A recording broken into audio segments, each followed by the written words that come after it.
Hello guys, welcome back to our channel. If you're tuning in for the first time, make sure to subscribe and hit that bell icon. And if you are a returning member, a very warm welcome to you guys. I know it's been a while that we haven't uploaded any videos. And I know, and we really apologize for that. We're extremely sorry. It's not because we are not interested in doing any more videos. It's just that we just didn't get enough time from our work schedule. But we have managed to get some time out and prepare this video, especially for my friends, because I've got loads of comments saying that how did I apply for a job in order to go to Singapore. So that's what I'm going to speak on today. So I hope this is going to be definitely useful for you all. So please do watch my video right from the start till the end so that you all don't miss out on anything. So let's begin.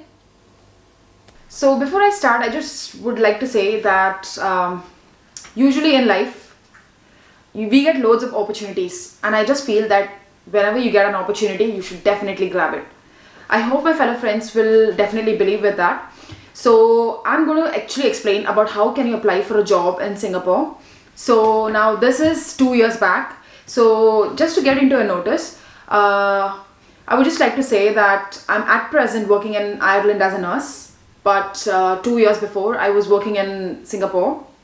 So I had got this opportunity to go to Singapore, and I just felt that it was the best foundation which I could ever get to work as a nurse, because it's one of the advanced cities with all the advanced technologies being used there, and because of which I could really enlighten my knowledge a lot, especially when I was there. So I would just like to share that with my friends there, because I had got a lot of comments from my friends saying that like if you could just share about like how did you apply for a job visa while going to Singapore.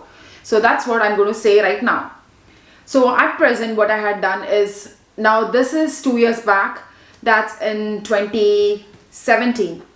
So in 2017 what I had done is I was actually working with one of the reputed hospitals back home in Pune, that's Ruby Hall, and that's also one of the multi-speciality hospitals back home. So that's where actually I was trained, and I'm really proud because we got to learn a lot of things. And when we were students, we were actually having a lot of hands-on on loads of things, so we could actually practice loads of stuff, and we could really upskill our knowledge on everything. So definitely that was the base foundation which I actually got, and that's a place which actually motivated me to move ahead and reach to our goals. So when I was working in Ruby Hall, what I actually did is I thought it was always my dream to work abroad.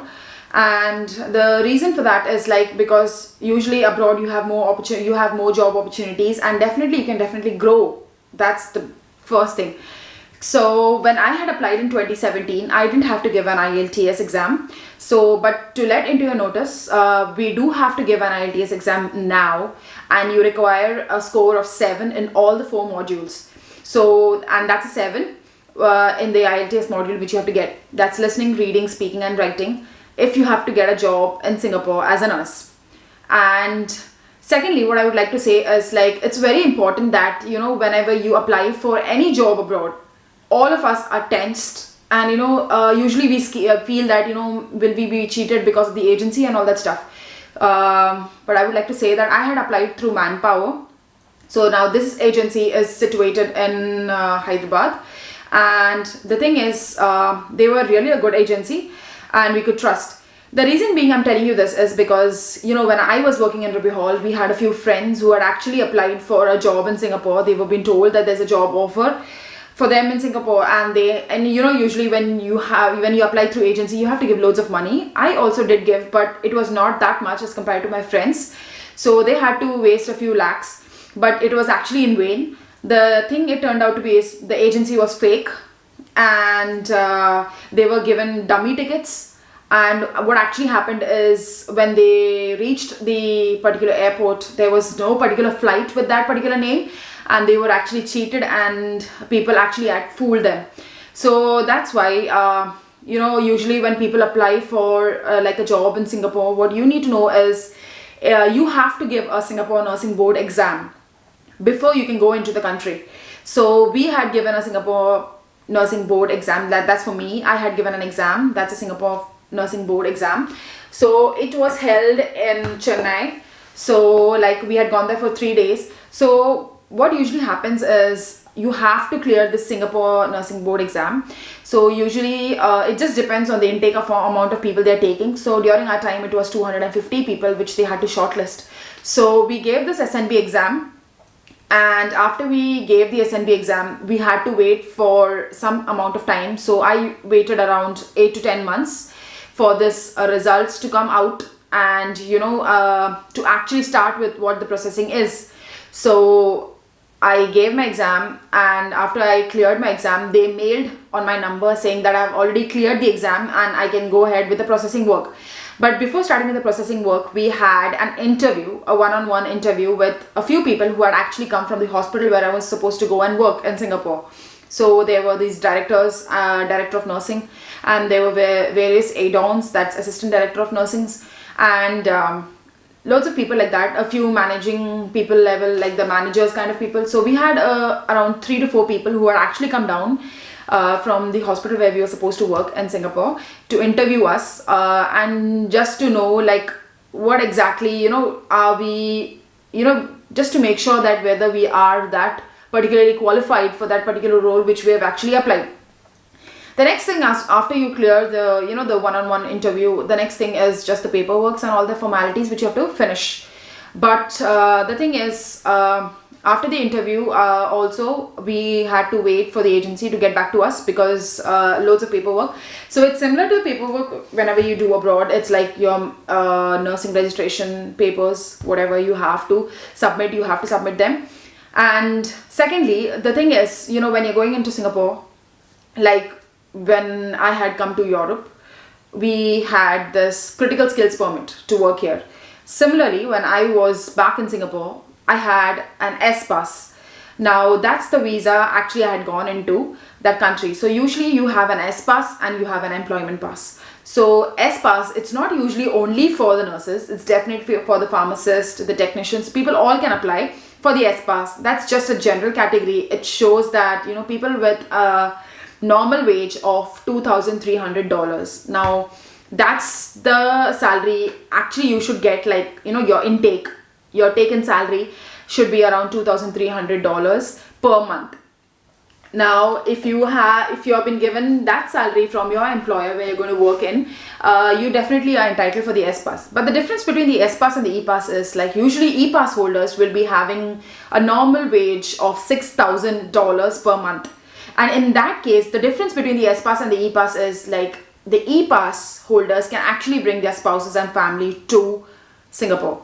But say for the epass holders, you cannot bring your family or your friend, your siblings or your children or whatever it is to Singapore. Now that's the main difference. But besides that, like all countries you visit, you can definitely come on a visiting visa and you have to go back within 2 to 3 months. So that's the standard thing. Secondly, what I would like to say is, like, it was definitely a beautiful place to work in. So I was working in Changi General Hospital. So as you know, that Changi Hospital lies, like, as in Changi Airport is the Asia's biggest airport, if you all might know, and that's just from the airport, it's just around 15 to 20 minutes to the hospital. So that's the Changi Hospital. That's where I had worked, and I was working for a medical high dependency unit because I'm stroke specialized.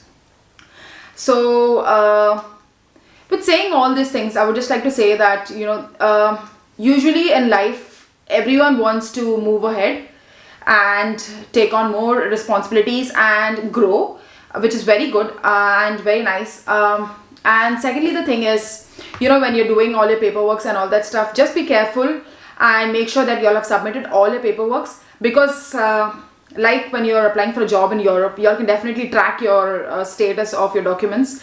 But say, like, when you're applying through an agency, like when I had applied it through the agency for my Singapore work, it's completely the agency what does for us. So it's like at the last moment when all our documents and absolutely everything clear, so we have to definitely go undergo a medical test also, like before entering any country. You have to finish all the basic things, like all the checks and everything has to be done. And it's similar to applying for a job, like whenever you will apply, you will come to know that. So but the only thing I want to say is, don't be fooled or cheated. go for agencies which are actually recommended, and there are only few agencies back home in India who actually do the proper processing for Singapore, not all. So Manpower is one of the best, I can tell you, because I had personally gone through them, and they have recruited around thousands and thousands of nurses, especially to Singapore, so you can trust them for that. And if you all have any doubts, people from that agency, they are very friendly and helpful, and they'll definitely guide you in whatever possible things you need. And so when I was there in Singapore for 2 years, and within the 2 years I gave my OET exam. So within the time frame when I was actually finishing my contract of 2 years, I cleared my OET, and I started with my processing work for Europe, that's Ireland. And when I completed my 2 years contract, that's in February, that's the time when I left, because I had to join Ireland. I had to join the work here in Ireland. So, and I was supposed to be here in Ireland by the 25th of March. So that's how I had to finish. I finished my contract over there for 2 years, and which was really helpful, because I'm telling you all, you're never going to regret if you all go to Singapore and work, because it's the hospital wise, say the layout wise, the setting wise, it's absolutely advanced in technology. And there's like, for let it be medications or anything, there are CAT scanners. That's just simple machines which are being used to scan medications and everything. So it's like really advanced facilities which has been provided. So what actually indirectly it helps is, you know, when you go to work, you feel happy that you're going to learn something new, and everything is on the system. So there's no writing down or anything. So that's definitely an additional benefit to you, which saves loads of time, and we can take care of our patients in a much better way. And I'm not saying that Ireland is bad, but it's just that I would just like to say that, especially for all my friends who are actually thinking of applying for a job in Singapore, definitely you should go ahead, because it's a very good foundation to begin with.